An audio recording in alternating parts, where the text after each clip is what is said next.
So, okay po. Tayo po ay tumayo. Basahin po natin ang salita ng Panginoon. Psalms 126. Lahat po ng verses dyan ay basahin po natin. Start. When the Lord brought back the captivity of Zion, we were like those who dream. Then our mouth was filled with laughter and our tongue with singing. And they said among the nations, the Lord has done great things for them. The Lord has done great things for us, and we are glad. Bring back our captivity, O Lord, as the streams in the south. Those who sow in tears shall reap in joy. He who goes forth and weeps, bearing precious seed, shall doubtless come again with rejoicing, bringing his sheaves with him. Mga kapatid, ang Panginoon, pag siya po ay mayroong ituro sa atin na napakamahalaga, it's either inuulit-ulit niya yon, nire-repeat. So makakita kayo sa Bible ng repetition of words. And then, ito po ay para may paalam sa atin na ito ang ini-emphasize, pinagbibigyan ng diin. At isa pa sa paraan ng Panginoon, in writing His Word, gumamit siya ng mga matatalinhaga na mga pananalita. So, ang figure of speeches or figurative language kasi, hindi agad-agad mo maintindihan ang pinaka gustong ipaintindi. So mag-iisip ka niyan kasi may deeper meaning yan. Then mag-iisip ka at doon sa deeper meaning, makikita mo yung plain meaning. Ang plain na kahulugan. So hindi mo agad makita sa surface. There are a lot of figure of speeches na ginamit. And I believe this title, Sowing in Tears, Reaping in Joy, is one of the metaphors. Isa sa mga figura sa pagsasalita. Anong ibig sabihin ng sowing in tears? Meron ba sa inyo dito na nagtatanim pero umiiyak? Literally? Umiiyak ka? Bakit ang tanim ko nito? Ganon. At meron pag nag-aani, of course, very understandable yan, reaping in joy. Talagang puspos ka ng kagalakan. But I believe ang sowing in tears ay may gustong ipakahulugan sa atin na ina-apply ng Panginoon dito sa pagmimisyon. Okay? Kaya't makita nyo sa verse 6, ang verse doon, He who goes forth and weeps, bearing precious seed, shall doubtless come again with rejoicing, bringing his sheaves with him. Nandyan po itong going. Going. So you have to go. At alam natin na yun ay utos ng Panginoon sa atin to go and make disciples of all nations. Nandyan itong weeping. Ang weeping naman, mamaya explain natin. And then, bearing precious seed. Ano itong precious seed? Of course, that's the gospel of the Lord Jesus Christ. And that is the promise. Doubtless, sigurado, ay talagang magbubunga yung itinanim po natin. So, tulungan po tayo ng Panginoon. We want to understand this. We first take up the setting of the Psalms. The setting of the Psalms, para maintindihan po natin ito at ma-apply agad-agad natin sa ating sarili. Ang psalmist, marahil isa lang siya o several sila, the psalmists were telling their glorious experience. May nangyari kasi na hindi nila makalimut-limutan sa kanilang mga buhay. Ito ay nang palayain sila mula sa pagkaalipin ng Babylonia. So ang istorya kasi, itong Jerusalem, sinako po yan ng Babylon in 586 BC. You can see that sa history. At sila po ay in-exile dahil sa kanilang pagsalansang, pinayagan ng Panginoon na sila ay mabihag at manirahan doon sa Babylonia for 70 years. At bago po man sila napunta doon, ay talagang sinabi na ni Jeremiah na 70 years sila doon. Subalit nang medyo matagal-tagal na sila doon, ang iba ay nagdududa na sa pangako ng Panginoon. Then, of course, some of them started weeping. Umiiyak na po sila at nagkiklaim ng pangako ng Panginoon. One of those is Daniel. Kaya nga si Daniel, he prayed for 21 days.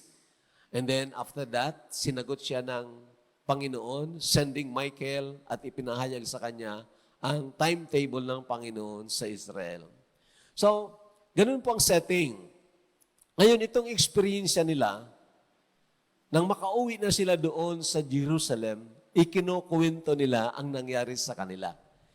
They were telling their glorious experience when they were released from Babylonian captivity. At alam ninyo, kahanga-hanga po ang nangyaring ito. At talagang sabi nga nila, para lang silang nanaginip. Parang imposible, pero nangyari. At ang kanilang mood, nang sila ay nagsasalita nito, nagkukwento, they were in grateful, joyful mood. Wow! Tuwang-tuwa po sila at nagpapasalamat sila. Dapat yan din ang mood natin kung tayo ay pinalaya sa ating mga kasalanan. Right?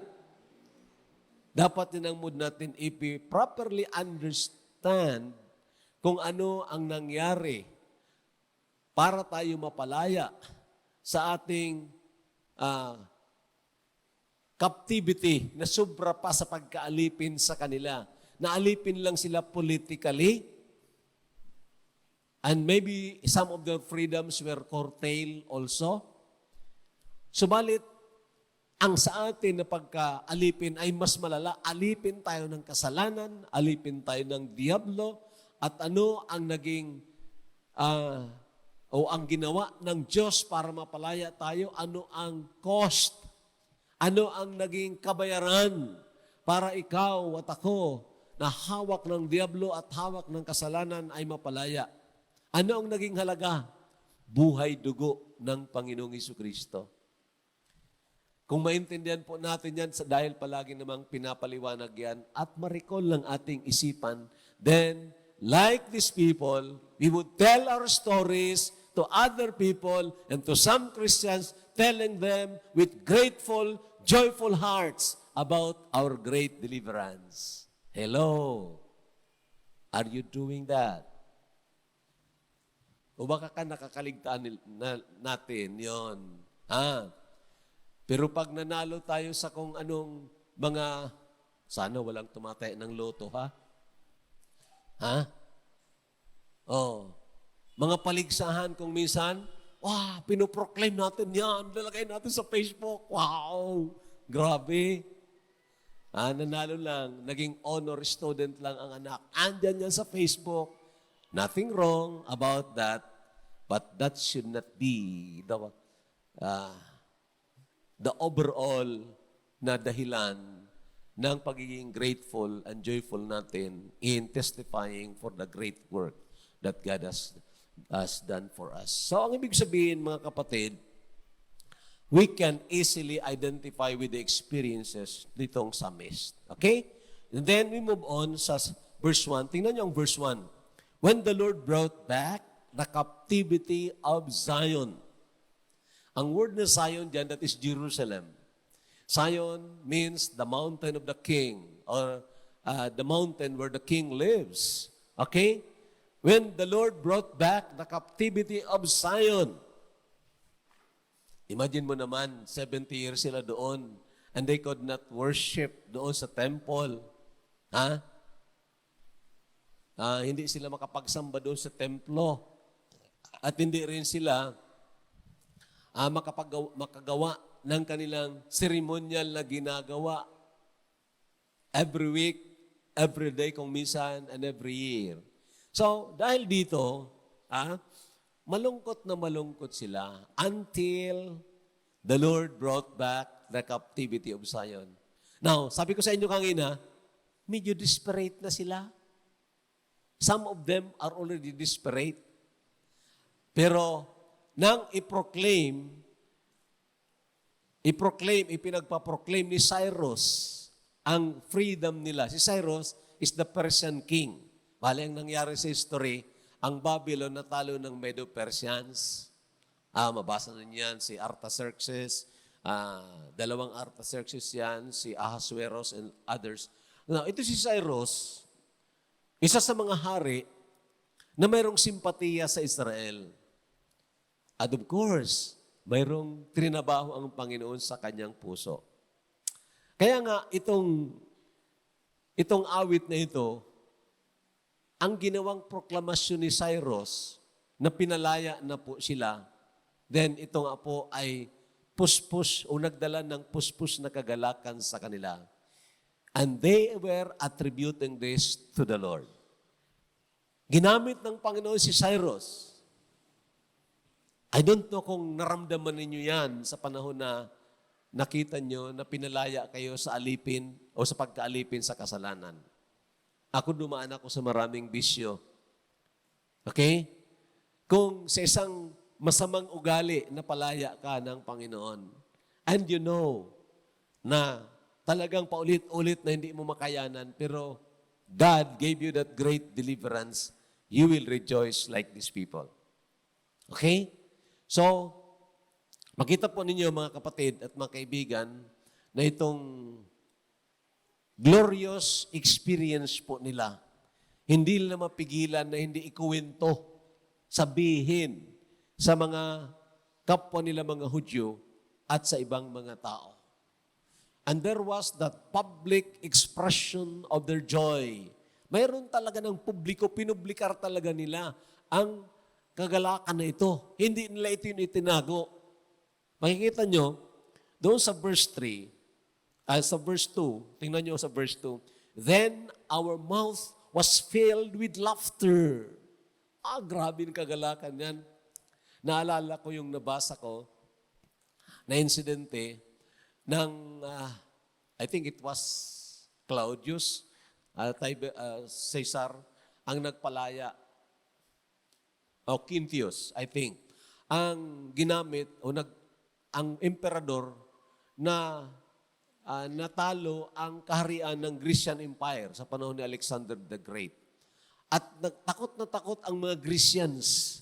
Takot na takot sila dahil alam nila ang cruelty nitong mga Roman emperors.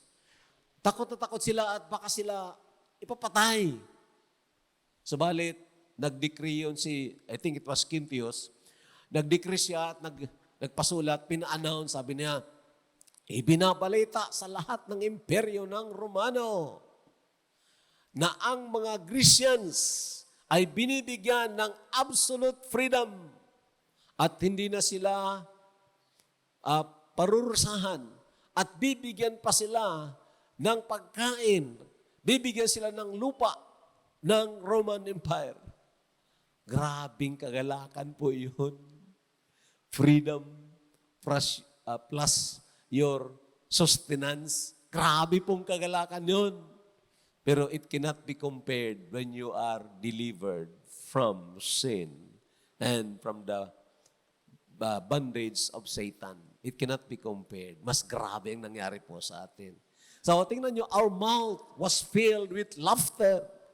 Sumisigaw sila, lumulok sila sa katuwaan. And our tongue with singing. Hello. If our hearts are filled with joy, did our mouth speak about it? Did our mouth sing songs or sang songs? Or did our mouth sing songs? Umaawit ba tayo? Okay? Be careful in how we express what is inside. Kung ito, of course, ay puno ng pag-ibig ng Panginoon, then we express it with joy. Okay? So, the Lord has done great things for them. Pati ang mga hindi mananampalataya ay nakarinig ng kanilang pagpapasalamat. Pati ang mga hindi mananampalataya. At nagtaka sila. Sabi, the Lord has done great things for them. What a celebration.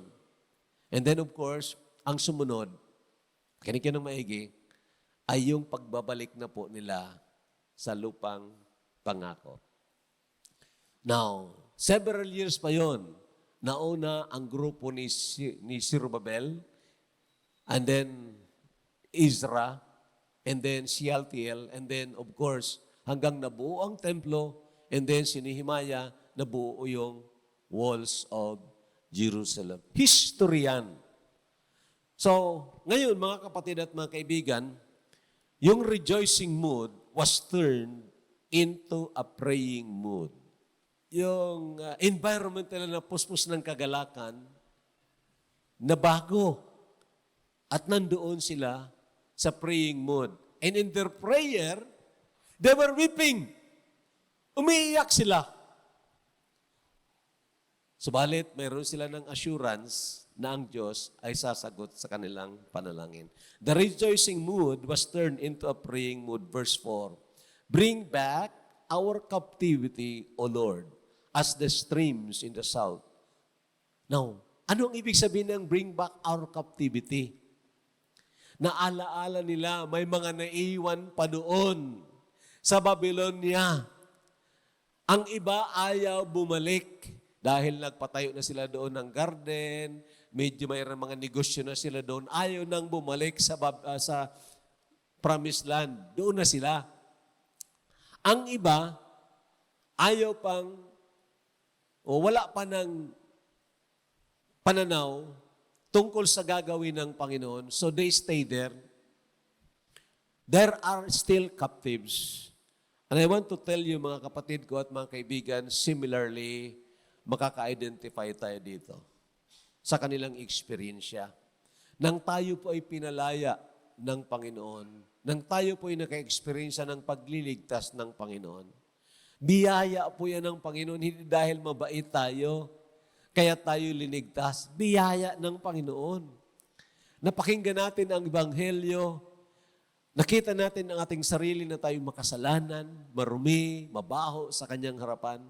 Subalit nakita rin natin ang kagilagilalas na pag-ibig ng Diyos na ang Panginoong Jesucristo na walang kasalanan, siyang namatay, naging kahalili natin doon sa krus ng Kalbaryo na nagbayad ng ating mga kasalanan. Tinapos niya doon. At nang tayo'y lumapit sa Kanya direkta, noong buong kapakumbabaan, nangyari po itong pagliligtas. Nangyari po itong captivity. The first thing na darating sa iyo, I believe. Nakinig kayo ng maigi, I believe, ang mga pamilya mo, membro ng pamilya na hindi pa naligtas. Hello? Ugali po natin na pag tayo'y nakatikim ng isang bagay na masarap, first time na natikman natin, wow! First time ko nito, masarap. Sino agad ang maalala mo? Ang mga lolo, maalala ang apo. Kung pwede, pakainin ang apo. Wow! Magtitira ako nito, bibigyan ko ang apo ko. Ang mga nanay, ang anak, kahit nakakainin na lang niya yan, magtitira sila para sa kanilang anak. Ang mga bata, naisip nila ang kanilang magulang. Now, I'll give you an example, very recent example. Kahapon, nag-graduation doon sa Ticol, sa nagpagtuturo ng DBBS doon. Kunti lang mga bata, 5 lang. And I was able to talk to them, engaging them sa relationship. Istoryahan kami, medyo matagal, ang mga bata, nakilala ko sila. Ang pangalan nila, si Charlene, si Caitlin, si Sofia, si Janela, and then si Liza, and then ang isa si Daniela. 5 yon, mga puro babae. Pagkatapos ng story namin, in very informal stories, talking about mathematics, talking about English, talking about learning about life, and then telling them about the Bible. Pagkatapos noon, nag-snack na kami. Masarap. Masarap ang snack doon. Pinag-prepare ni Brother Leo. So, masarap doon. Tapos, ako kumain din doon. Dahil hindi pa ako nag-almusal, napunta na ako doon. So, kumain din ako. Pagkatapos namin kain, dahil marami pang pagkain, sabi ng bata doon, hawak-hawak niya yung hamburger na masarap. Dadalhin ko ito sa mama ko. Bakit? Natikman niya. Masarap. That's the real nature natin. Diyan tayo dinisenyo ng Panginoon. When you have tasted something good, sweet, wonderful, gusto po natin agad-agad ibahagi yan. Ito pong nangyari sa kanila. And I wonder kung ito ay nangyayari din sa atin. O baka dahil nag-seminar tayo, kaya nagganagawa natin, but there was no more joy, no more power of the Spirit of God. And that's why, mechanical ang dating. Mga kapatid ko, mga kaibigan, ito po ay isang experiensya na real po sa kanila. At ang natural na effect ng experience na yon, hindi lang ikuwento nila sa kanilang mga pamilya, kundi maging sa iba. And you know, ang tawag natin dyan, mission. Hindi consumption. Mission. Okay po. So sana ang pagmimission ay maging lifestyle. Hindi mechanical. Ang karamihan sa mga local churches ay nahulog sa mechanical. Marami ang gagaling magplano, but the execution, there is none. Bring back our captivity. When they were praying about this, they were crying. They were crying. So, ito po ang note natin dito. If we have experienced the great deliverance that was wrought by the Lord, we should not forget to pray for those who are still captives. We should not forget. And so, their assurance for an answer to their prayer. They have two assurances dito. May dalawang assurances dito. Ang una ay ang principle. Ang pangalawa ay ang pangako. We deal with the principle. The principle is, in sowing, there is always reaping. Sa pagtatanim, mayroon kang aanihin. Tama? At siyempre, depende rin sa pag-aalaga mo ng pananim mo, may aanihin ka, minsan konti, minsan mas marami-rami, minsan full harvest. Depende sa pag-aalaga mo. Kasi hindi naman na basta itinanim, huwag nang aalagaan. Ha? Nakakita kayo? Marahil sa patungkol sa mga kahoy, pwede. Pero sa ibang mga pananim, kailangang alagaan mo, lagyan mo ng fertilizer, see to it na meron siya ng tubig, hindi siya matayo. And then, pag grown up na sila, there are times that you prune and others. So anong ibig sabihin? There is labor in it. Mayroong pagtrabaho. At mayroong kung minsan ng pain, mga frustrations, at mga kabiguan. Kahit na sa pagtatanim. Grabing expectation mo na aani ka ng marami, bigla nagbagyo. Nako, wala kang inani. O kaya nagtanim ka, ang gaganda na ng mga bunga ng mga pananim mo, pagpunta mo doon, pagdalaw mo doon, wala na. Inunahan ka ng mga magnanakaw. And so you will be filled with frustrations and you will be filled with sorrow. Parehas din po yan, mga kapatid ko. Makinig kayo ng maigi.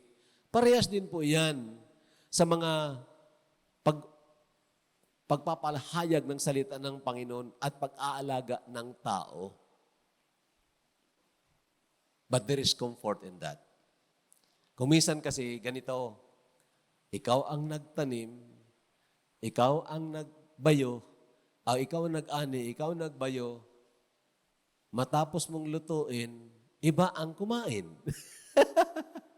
Nakakita kayo ng ganyan?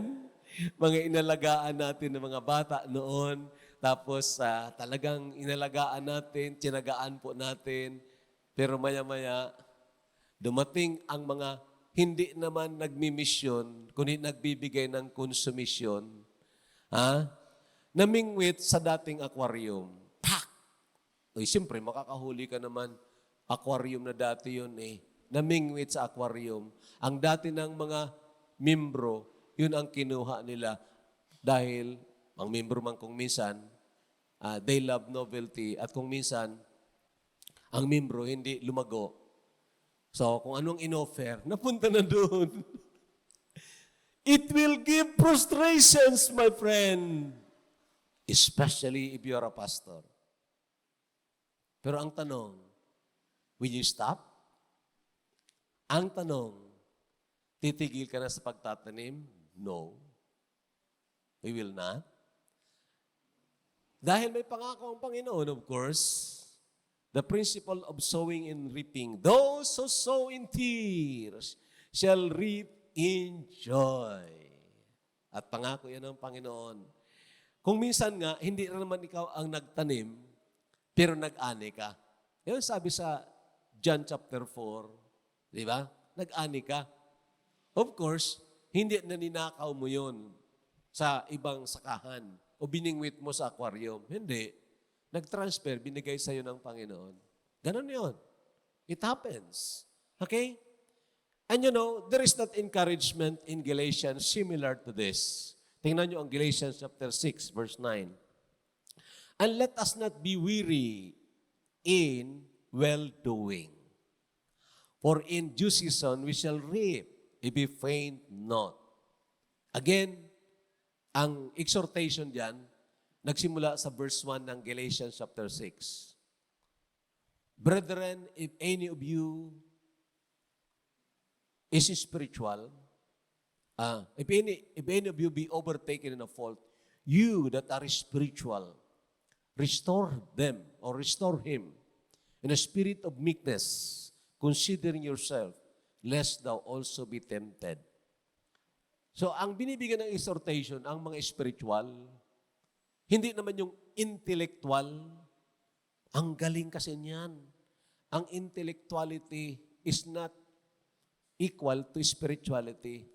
Maaring ang isang Christian marunong, puno ng doktrina, pero hindi siya spiritual. At hindi rin doon ang sinasabi, you that are full of abilities.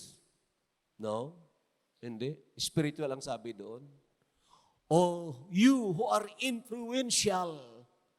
Mga mayayaman, may influensya, mataas ang pwesto sa gobyerno. Kaya't yun ang inutusan. Puntahan mo yung mga nanghina, yung bumagsak. Puntahan mo, i-restore mo, no?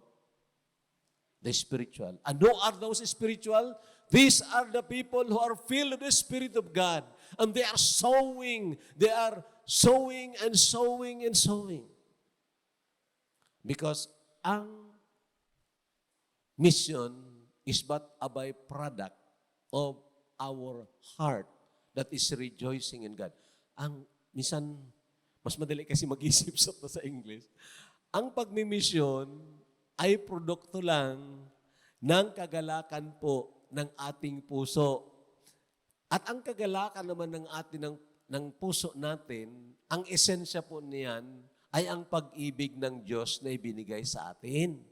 When we are filled of love, saan ba galing ang love? Kanino ba nga bunga ang love? Sa Espiritu. Okay? So ang spiritual na tao are the people who are controlled in or by the Spirit and walking in the Spirit. Kung tayo ay control ng banal na Espiritu, lifestyle lang po ang pagbabahagi ng salita ng Panginoon, ang pagtutulong sa kapwa. Well-doing is an overflow of what is inside us. Okay? Na-enjoy natin ang Panginoon. Naalala natin ang iba, hindi nila na-enjoy ang Panginoon. Diyos-Diyosan ang kanilang sinasamba.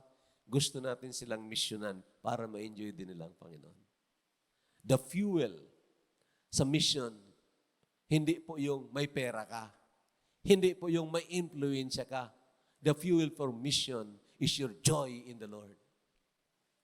And that's why kahit na medyo mahina, kahit na may mga frustrations, kahit na may mga kabiguan, the joy of the Lord is our strength.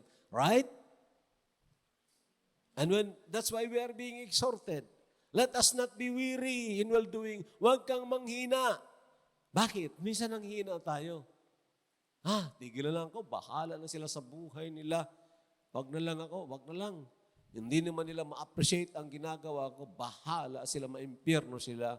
But you know, when you are in commune with the Spirit of God, you can listen to this verse. At sabihin sa iyo ng Banal na Espiritu, let us not be weary in well-doing. Why? In due season we shall reap.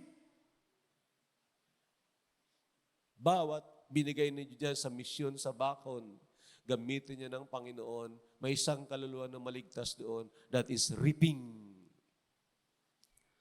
Bawat ibigay niyo na tubig na malamig sa taong magmimisyon, dahil yun naman ang kaya ninyo, tubig na malamig. Oh, brother, pupunta ka pala sa misyon sa Bacon, ito, bibigyan kita, pabaunan kita ng tubig na malamig. Anong sabi ng Mark chapter 10, verse 42? Surely it will have reward. Diba? So saan ka ngayon nagtatanim? Prior to that verse, I think in verse 7, is a warning. Warning doon. Sabi diyan, be not deceived. God is not mocked. For whatsoever a man soweth, that shall he also reap. And then pagdating mo sa verse 8, he that soweth to the flesh shall reap corruption. But he that soweth to the Spirit shall reap everlasting life.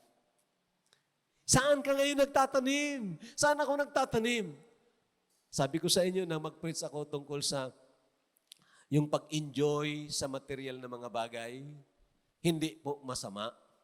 Enjoying material things, hindi po masama per se. 1 Timothy chapter 6, we are told that God gave us all things to enjoy.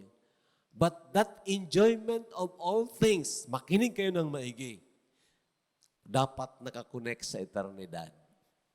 Pag hindi yan konektado sa eternidad, sowing in the flesh lang yan. Sowing in the flesh, wala ng dividends yan. Because hindi yan naiimbak doon sa langit. That is not an investment for eternity. Investment mo lang yan dito. Okay, pinagsikapan mo, pagpaaral ang anak mo, trabaho ka ng trabaho, pinagsikapan mo, nakagraduate, malaki ang sweldo. Wow! Hindi konektado sa eternidad. Okay nga na mayroon ka ng dividendo mula sa sanlibutan ito. Wala ng dividendo doon sa langit. Everything that we do, whether we eat or drink, do it all to the glory of God. Sabi yan ng Bible. So what I'm saying is, mission is a lifestyle. Let us not be weary in well-doing. In due season, we shall reap if we faint not. Now, why did God allow pain, frustrations? Why did God allow things that are negative sa pagmimisyon?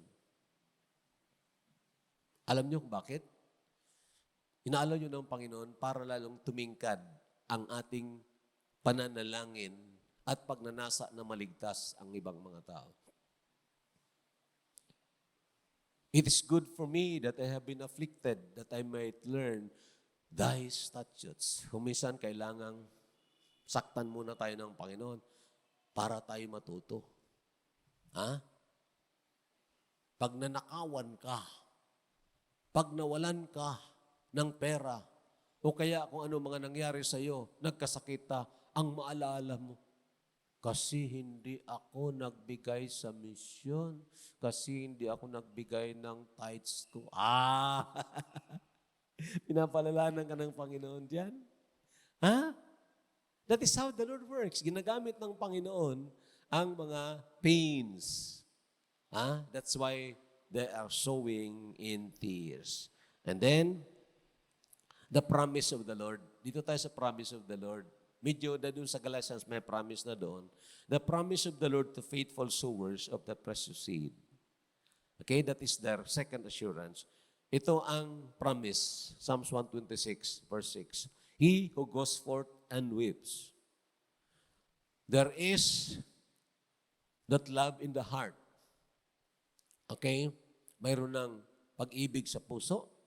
Nananahan ang pag-ibig sa puso dahil ang Banal na Espiritu ibinubuhos yan sa atin. We are filled of the Spirit of God. And so we go. And we go, anong word? I use the word accepting, not entertaining. Accepting all kinds of experiences along the way. Anong ibig sabihin? I will go kahit na matinik ang daan. I will go kahit na mahirap ang daan.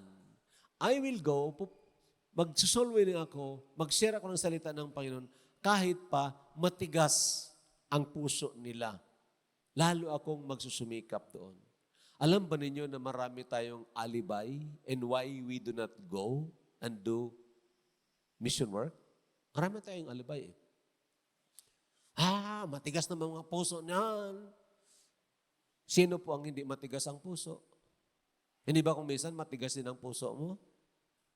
Matigas din ang puso ko? Anong sabi ng Jeremiah 17 verse 9? The heart is deceitful and desperately wicked. Who can know it? Ganun ang kondisyon ng mga puso ng tao. Nagsabi ba ang Panginoon doon sa Matthew chapter 9? Sabi niya, pray ye therefore the hearts of the harvest because it is hard. Ganun ba? Wala. Ang problema doon, sabi ng Panginoon, pray ye therefore the Lord of the harvest that He will send forth laborers, kakulangan ng laborers. The harvest is plenteous. Hindi nagsabi ang Panginoon, the harvest is truly hard. Stone hard. No. The harvest is plenteous. Lift up your eyes and see. You can see children around na pwede mo imbitahin sa bahay mo, pakainin mo kahit lugaw, and tell them about Jesus. Pwede ba kaya yun? Pastor, hindi ka naman nagturo niyan. Wala namang program diyan, wala naman ng seminar para paano gawin yan. Nako. Nakakita kayo sa mga videos? Aso. Ang aso. Okay? Nakakita ng ang amo niya walang makain. Ang sa aso naghanap ng makakain. Dinala niya yung amo niya. Nakakita kayo ng ganyan? We are not that kind. But I mean, hindi tayo doon na parang aso lang. We are Christians filled with the Spirit of God. You can do it. Kaya niyong gawin yan. Pastor, kasi ang mga bata magulo. Papuntahin ko dito sa bahay. Kawawalis ko pa lang. Marumi na naman. Sige, palinisin mong bahay mo. Di bali ma-impure ng mga bata, basta malinis ang bahay mo. Marami tayong palusot. Marami tayong alibay. That's why, makinig kayo ng maigi. Sabi ng Panginoon, you have not chosen me. I have chosen you. Kasi kung tayo ang nagdesisyon na sabi, Lord, magmi-mission ako. Sabi ng Panginoon, alam ko na yan. May nagsabi niya sa akin, magmi-mission, pero hanggang lang sa bibig. Magsusulwining ako hanggang lang sa emotion. Pag nawala ng euphoria of emotion, wala na rin. Hindi yung galing sa kaibuturan ng kanyang puso. Pero yung isa, sabi na, ayaw ko. Pero maya-maya, nagbagong isip, yun ang sumunod. You read it? Nandiyan sa Matthew. Nag-series ako niyan. Anyway, I'm trying to tell you, alisin po natin ng alibay. Yes, there are pains. Yes, there are difficulties. Mahirap. Mahirap. I'm not saying na gayahin ninyo kung sinong tao dyan. I'm not saying. But proportionate sa abilities na ibinigay siya ng Panginoon, ganun din ang expectation ng Panginoon na kung pinagkatiwalaan ka ng ganung ability, then, maimpok mo yan. Use your talents. Huwag mong itago yung talent mo. I-produce mo yan. Okay? Ang pangako is to those who goes forth and reaps.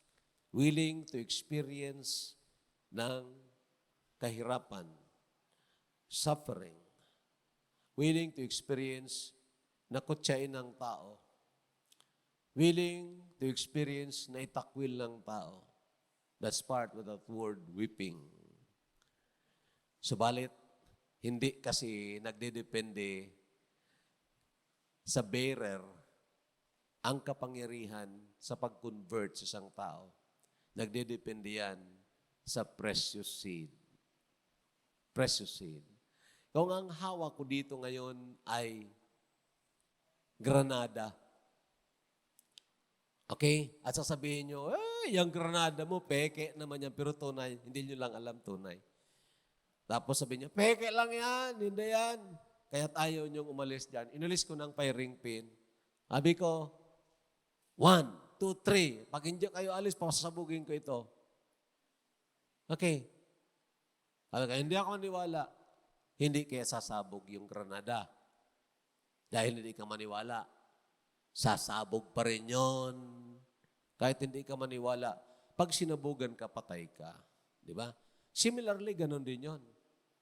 Ang hawak natin sobra pa sa granada, that's a dynamite of God, the power of God. Sabi ng iba, ay hindi naman yan, epektibo dyan sa, baka kung hindi yan epektibo, matigas ang puso niyan. Dinala mo na? Pinasabog mo na doon? Itinanim mo na doon? Wala. Do not say that. 50% lang ang duda mo, 50% din ang duda ko. Ang duda ko is pwede. Ang duda mo ay hindi pwede. Patas lang tayo. Do not conclude. Mas maigi na magtiwala ako sa pangako ng Panginoon. He who goes forth and weeps, bearing precious seed, dala ko ang precious seed, shall doubtless, I believe that with all my heart, come again with rejoicing and bring his sheaves with him. Sana okay na sa atin ang salita ng Panginoon without any, ang tinatawag dito, manifest ethos or experiences. Pero daling ba sa inyo mga bago, na magsimula tayo ng misyon. Magsimula tayo ng misyon, halimbawa, sa Kasiguran, sa Magallanes, sa Puerto Diaz, doon sa Tabaco, ang iba nakasama pa doon si Brother Tud, yung papa ni Brother Awi, nakasama pa yun doon sa amin sa Tabaco. Oo. Na magsimula tayo sa Tigaon. Ang iba sa inyo nakasama doon sa Tigaon. Ang tanong, mayroon ba tayong pera? Mayroon ba tayong nakalaan na pundo doon, para doon? Hindi ba ang panahon natin noon, isang kahig, isang tuka? Hindi ba ang panahon natin noon kung minsan, 2 kahig, isang tuka? Ayun. Pero bakit na-establisar ang mga missions na yan? Bakit? It is not so much of your going or my going. It is because of that precious seed na kahit na may nahihirapan tayo, isabog pa rin natin. Kahit na nahihirapan tayo, palalaganapin pa rin natin. God will cause the increase. And I believe it with all my heart. Diyan sa Bacon. I told you to pray for Bacon and to start from your heart participating in that. Ang pangako, the Lord will surely bless it.